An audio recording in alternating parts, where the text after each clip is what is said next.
Animal Run is a pacing game in which kids imitate the paces of fast and slow animals to learn how it feels to run at different speeds.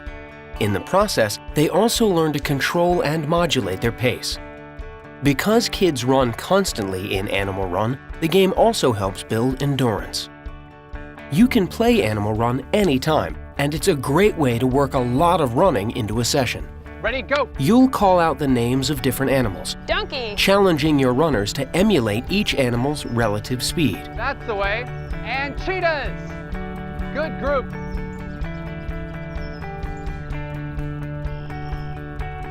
And snails.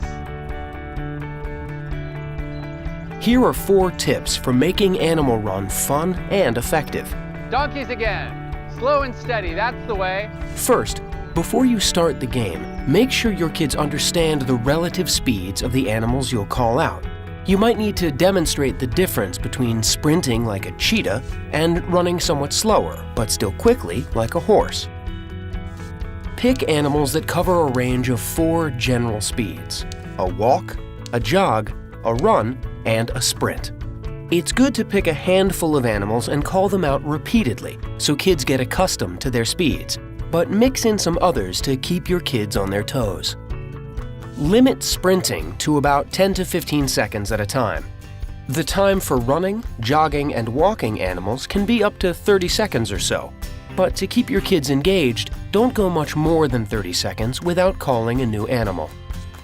Finally, ask your kids to pay attention to how it feels to run like each of the animals.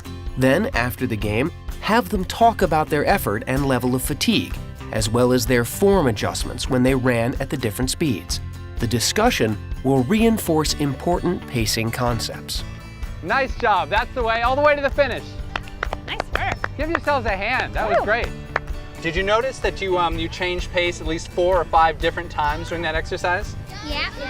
All right, what kinds of things did you do to change the pace where you were running? What did you do to go faster?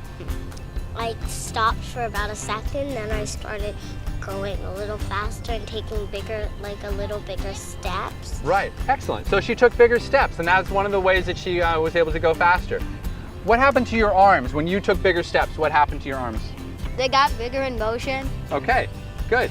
So you can't run fast if your hands are staying down in this area, right? Okay, so your arms get bigger when your legs get, when your stride gets larger. What about your knee lift? What happened to your knees when you were going slow like a turtle? They didn't go up as much.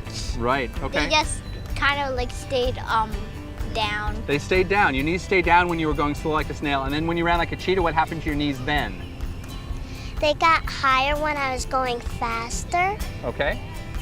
Because if my knees were down a little, I wouldn't go so as fast. You wouldn't go as fast. Okay, great. That's a good observation. The last question, and this is the obvious one. If you had to run for 20 minutes, would you rather run fast or slow? Medium. Medium. Okay, good answer. Because I want to go fast. Okay. You definitely can run longer when you're not running as fast.